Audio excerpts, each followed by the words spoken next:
1 drop of blood, 200 tests, no needles, no pain. That was the siren call that hypnotized Silicon Valley. The promise of a painless, instant blood test revolution.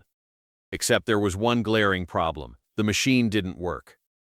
Patients received false diagnoses, investors poured in over $700 million regardless. This is the story of how a Stanford dropout convinced the world. She had cracked the code on blood testing and how everything came crashing down. It's December 2003, a young woman stands in front of the mirror, rehearsing her pitch like she's auditioning for a tech visionary in her own blockbuster. "We're going to revolutionize healthcare," she tells her reflection. The voice is too high, too uncertain. "No, that's not right," she mutters. "Shut up, mirror, you don't understand innovation." This woman, Elizabeth Holmes, had just dropped out of Stanford. With a dangerous cocktail of ambition and naivety, she already had a vision that promised to change medicine as we knew it. Or at least, that's what she truly believed. Holmes wasn't always the iconic, deep-voiced figure the world came to know. That was an act, a carefully crafted persona, something like a tech world Batman. Only instead of fighting crime, she was fighting to build a myth. When she was a child, Holmes idolized Thomas Edison. "Mommy, I want to be just like Edison," she said. He electrocuted elephants, her mother reminded her, trying to dampen the enthusiasm. For Holmes, setbacks were just noise, so in college she studied chemical engineering and pitched a drug delivery patch to her professor. He shot it down harshly, calling the idea scientifically impossible. "But what if it was revolutionary?" she pressed. He said, "No, what if I made my voice deeper?" she joked. "Still no, please leave my office," he said. Most would have taken the hint, but not Holmes. She quit college, deciding to just rewrite the rules herself.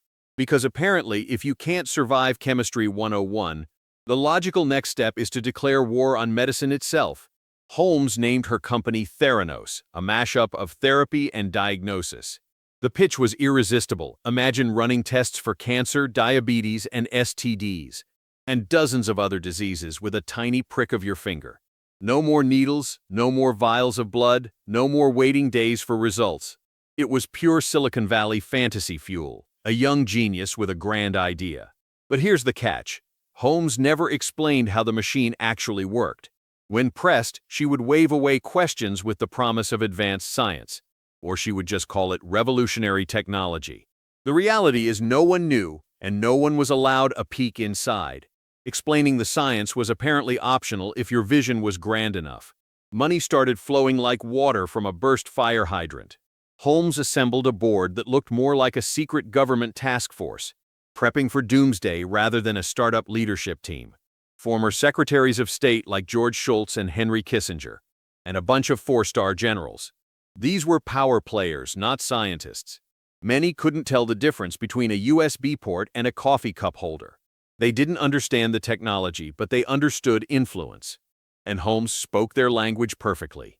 Not with data or proof, but with dreams dressed in expensive black turtlenecks. This wasn't innovation. It was a high-stakes illusion built on belief and charisma, and the absolute refusal to confront reality. The tragic lesson is the myth of breakthrough often hides the rot beneath, and in the end, the cost is always paid in trust shattered, along with money lost and lives impacted. So how did so many smart people fall for a dream without evidence? And what does that say about our obsession with hype over substance?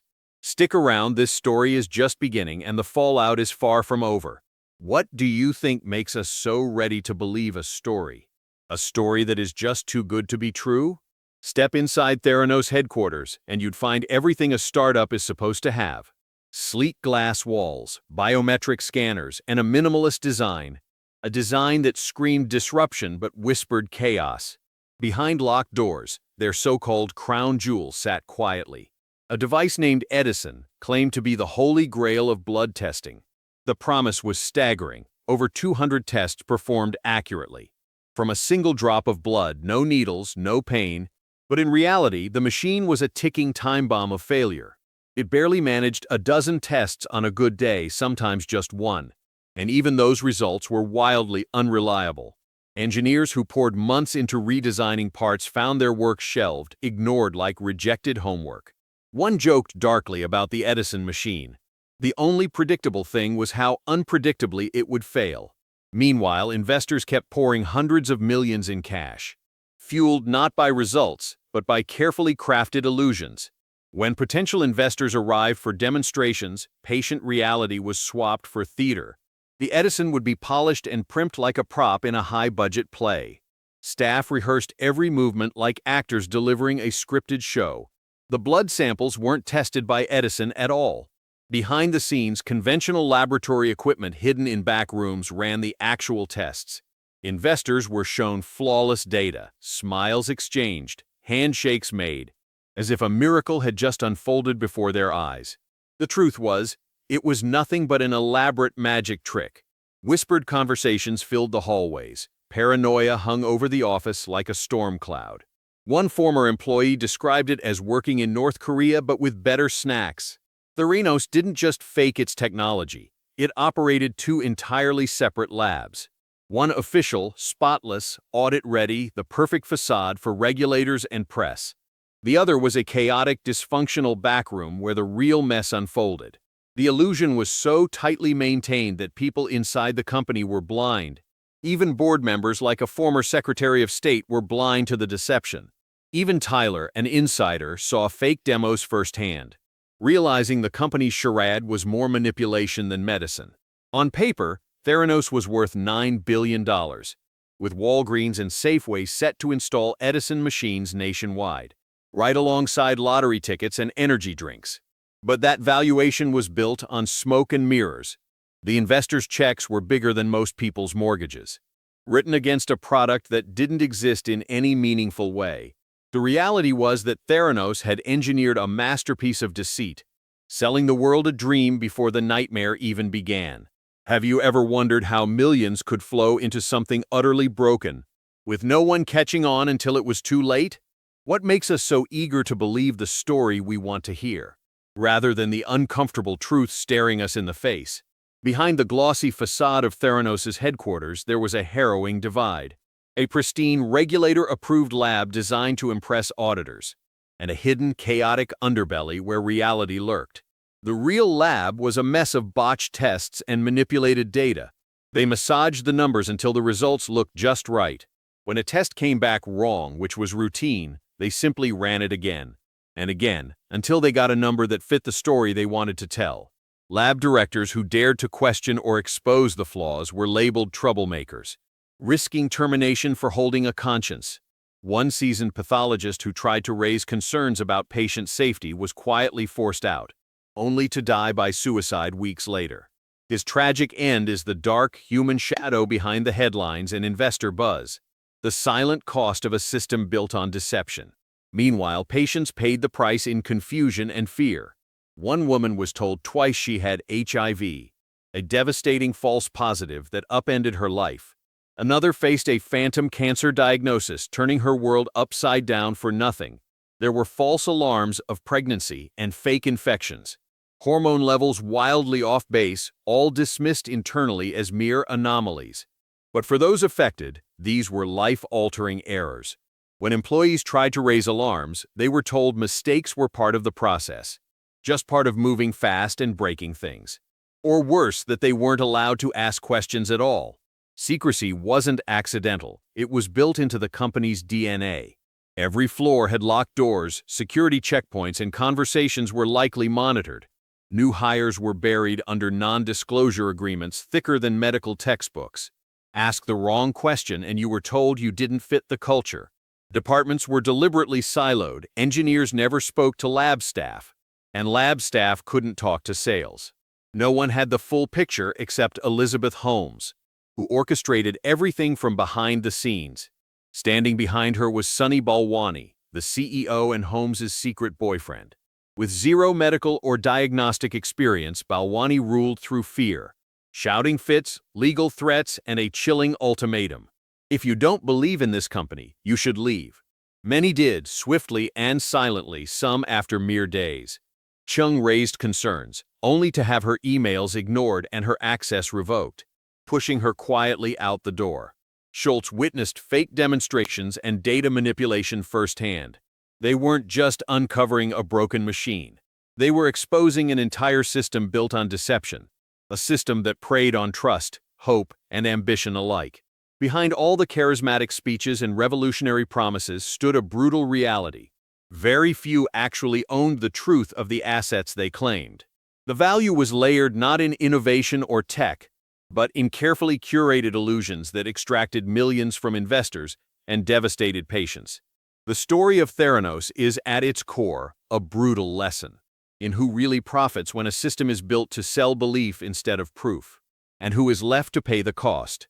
So the question is, how many other empires out there rest on the same rotten foundation? And when will we stop swallowing stories that sound too good to be true, without demanding some real accountability? What would it take for you to question a dazzling pitch before your trust, and potentially your health, is spun into someone else's gain? Before you even realize it, the trust you placed in that sleek lab, that revolutionary machine, has been siphoned away. Tyler knew it from the start. He warned his grandfather, Theranos is lying about everything. But the response wasn't clarity or investigation. It was dismissive faith. Elizabeth is a visionary, sometimes innovation is messy. That line became a shield for denial. Meanwhile, patients received flawed medical results that could jeopardize their health. Tyler insisted they're committing fraud, but was met with cold skepticism. Maybe you just don't see the bigger picture. When whistleblowers stepped forward, Theranos went on the offensive. Legal threats came swift and brutal. Private investigators trailed critics, tapping phones, watching homes. Before Tyler turned 25, he faced intimidation that could bankrupt him. Yet, around quietly, the truth took root. John Carew, a Wall Street Journal investigative reporter, began piecing the puzzle together, meeting sources in dim parking garages and anonymous diners, verifying documents, making call after call. He pursued the story like a relentless shadow. No one wanted to talk, but he kept pushing. Elizabeth Holmes and Sunny Balwani panicked. Suspecting an imminent expose, they deployed a legal blitz to silence anyone leaking information, threatening lawsuits, dispatching legal notices to employees.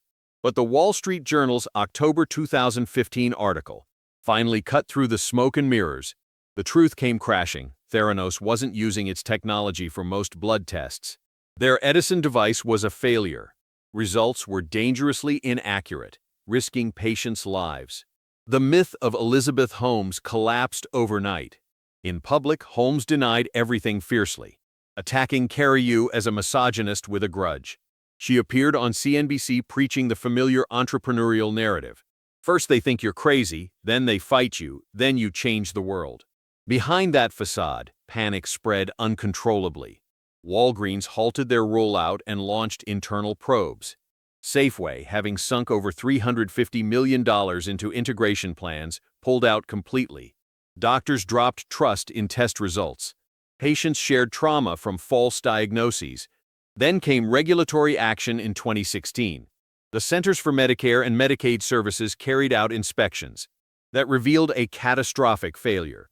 The lab missed fundamental standards. Quality controls were non-existent. Tests couldn't be trusted. The punishment was swift and severe. Theranos was barred from operating blood testing labs. Holmes lost her lab license for 2 years. The company had to void 2 years of test results, admitting that thousands of medical decisions were based on garbage data. Investors were furious, physicians felt betrayed, patients were left vulnerable. Holmes doubled down, insisting the technology worked, and claiming a fix was near, but the damage was irreversible. By 2018, the empire crumbled. The lab shuttered, the machines scrapped. Walgreens quietly exited, millions were lost. What began as the promise to revolutionize healthcare, with a single drop of blood, ended as a textbook case of deception and failure. Now consider this, before any big leap. Start with the tiniest action to break from illusion. One simple step: scrutinize your trusted financial or health advice the same way. Don't accept vision over evidence. Next time you're sold an extraordinary claim, pause. Question the data driving decisions. Because all it takes is one small habit change. Checking sources meticulously, demanding proof over promises. To protect yourself from the next wealth or health trap. If you could undo one comfort zone fueling your blind trust, what would that be? The magazines vanished, the TED Talks ended, replaced by something far colder, formal accusations of massive fraud. Elizabeth Holmes and Sunny Balwani were charged with deliberately misleading investors, while patients received false test results. The billion-dollar promises were now exposed as nothing but lies.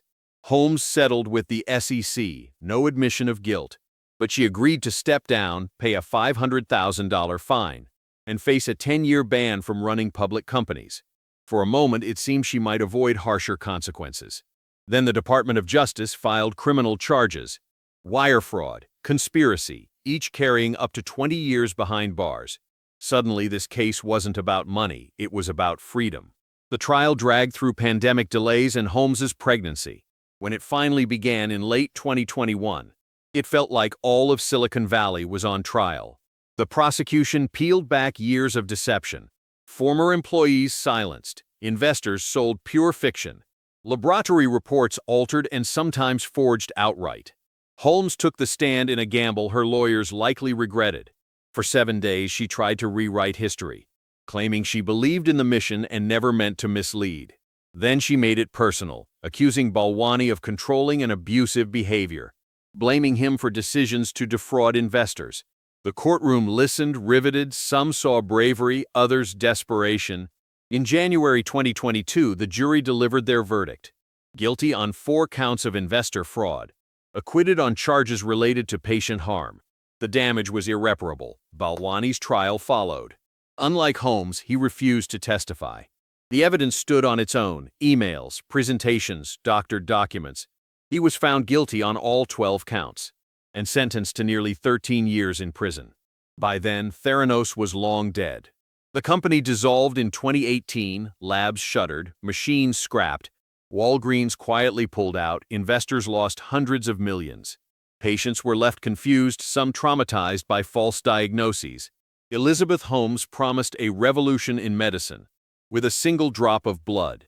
Instead, she delivered shattered trust, false hope, and one of Silicon Valley's largest scandals. The machines are silent now, but the story endures.